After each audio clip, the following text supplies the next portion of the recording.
안녕하십니까? 9월 25일 수요일입니다. 창세기 37장 1절부터 22절까지 와플 본문인데요. 오늘 본문에서 이제 요셉의 스토리로 이야기가 넘어가게 됩니다. 물론 아직 야곱이 살아있고 창세기 마지막에 가서 이제 야곱의 결말이 나오기 때문에 크게는 야곱 스토리 안에 들어있는 스토리라고 볼 수도 있는데요. 요셉의 내러티브가 이제 이어지게 됩니다. 야곱이 가나안 땅에 계속 살면서 그의 가족 중에서 특별히 이 17살짜리 소년 요셉의 이야기가 나오는데요. 요셉에 대한 표현들, 오늘 이 요셉이라는 사람이 어떤 캐릭터인지 좀 볼 수 있는 이야기들입니다. 먼저요, 이 사람은 2절에 보시면 형들의 잘못을 아버지에게 일일이 일러바쳤다, 이런 사람입니다. 우리가 요셉 사실 좀 좋은 이미지를 많이 가지고 있지만 이 요셉이라는 사람의 어린 시절의 요셉의 모습을 잘 보면 좀 미움받을 짓을 한 것도 있다. 좀 얄미운 그런 캐릭터였기도 합니다. 형들의 잘못을 아버지에게 일러바치기도 하는데요. 또 야곱은 그런 요셉이 좋다고 이 요셉에게 특별히 화려하게 장식한 긴 겉옷을 만들어 입혔다. 예전 성경에 이제 채색옷이라고 번역됐었죠.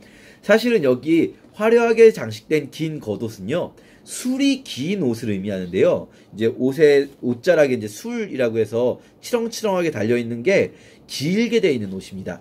이 의미는 아마도 이 채색 옷이라고 번역된 술이 긴 옷은 족장의 옷 혹은 왕족의 옷으로 등장하거든요, 성경에서. 성경시대에 아마도 이 옷은 족장들이 입었던 옷일 것이에요. 그러니까 야곱이라는 사람이 그냥 작은 가정의 가장이 아니라 큰 한 부족의 족장이거든요. 큰 부족, 부유한 부족의 족장인 이 야곱이 자기 11번째 아들인 요셉에게 얘가 다음 때 내 뒤를 이을 족장이다라는 걸 어떤 의미에서 선언하는 옷이라고 할 수 있어요. 마치 이 왕가에서 우리 뭐 조선시대 이런 거 보면 어렸을 때부터 세자로 책봉하는 거 있지 않습니까? 이게 꼭 물론 큰형이 세자가 되지만 그렇지 않은 경우도 종종 있어요. 그럴 경우에 어떻게 되죠? 피바람이 부는 거 아니겠습니까? 이 조선시대에 뭐 큰형이 있는데도 불구하고 뭐 이 어린 동생을 세자로 책봉했다 이러면은 이제 뭔가 에피소드가 더 이어지면서 피바람이 부는 그런 일이 벌어지죠. 마찬가지입니다. 지금 우리가 이 뒤에 가서 형들이 요셉을 죽이려고 할 때, 에이 진짜 아무리 옛날 얘기지만 이거 너무하는 거 아닌가, 아무리 형들이 나쁜 사람이라도 동생을 죽이려고 한다고 이렇게 이야기가 이렇게 될 수가 있나? 라고 생각하실 수도 있는데요. 얼마든지 그럴 수 있습니다. 왜냐하면 이 집안이 단순한 집안이 아니라 큰 부족의 부유한 족장 집안이기 때문에 그래요. 우리로 따지자면 뭐랄까요? 그 조선시대 왕족들 간의 왕자의 난 이런 거 있지 않습니까? 이런 거라거나 아니면은 뭐 현대에도 이 큰 부잣집, 뭐 재벌 가문 이런 데에서는 얼마든지 이 형제들끼리 유산 분쟁이 있을 수 있는 거죠. 어떨 때는 남보다 더 이렇게 사이가 멀어지는 경우도 있지 않겠습니까? 지금 이 형들이 요셉에게 가지는 그런 감정은요, 정말 미워할 수밖에 없는 그런 일인 거죠. 그러면 이 요셉이라는 사람은 어떻게 해야 될까요? 이 아버지가 자기를 특별히 생각해서 자기에게 다음 때 족장을 물려준다 하더라도 자기가 형들에게 좀 눈치가 있는 사람이고 좀 뭐랄까요, 예의가 있는 사람이라면 형들에게 자기가 알아서 좀 겸손하게 굴어야 될 텐데 요셉 그러지 않아요. 형들이 미워하는데도 불구하고 형들이 말도 잘하지 않았다 이렇게 나오거든요. 4절에 보면 형들은 요셉에게 말도 잘하지 않았는데 요셉은 형들한테 막 떠벌떠벌 이야기를 해요. 떠벌떠벌 이야기하는 내용들이 뭐냐면요, 뭐 자기가 꿈을 꿨는데 형들의 단이 내 단에게 절을 했다. 이거 요셉이 이 의미를 모르고 말했을까요? 너무나 명백한 의미 아니겠습니까? 형들이 내 단에게 절하더라. 이 말이 또 언제 나왔습니까?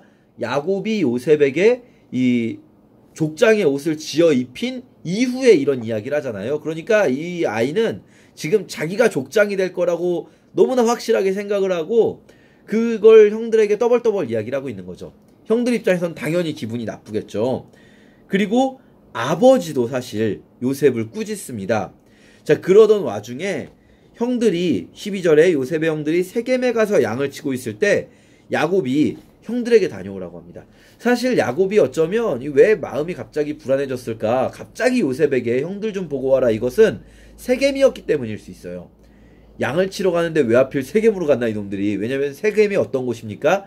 앞에서 나왔었는데 디나 강간 사건이 있었던 곳이에요. 이 세겜 족속을 다 야곱의 아들들이 죽여버리지 않았습니까?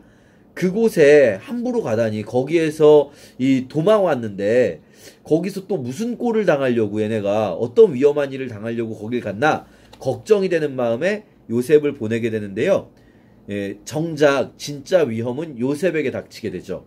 그래서 요셉이 이 형들에 의해서 죽임을 당할 위기에 처합니다. 르우벤 덕분에 죽지는 않지만 형들은 원래 정말로 요셉을 죽이려고까지 생각을 했던 거예요. 그럴 수 있는 어떤 상황들이 있죠. 우리가 이 요셉 에피소드 이제 볼 텐데, 요셉이라는 사람이 처음부터 겸손하거나 하나님의 사람으로서 어떤 합당한 모습을 보여주거나 그런 사람이 결코 아니었어요. 요셉이라는 사람은 오히려 어떤 측면에서 굉장히 교만하기도 하고 굉장히 철이 없고 버르장머리도 없는 그런 사람입니다.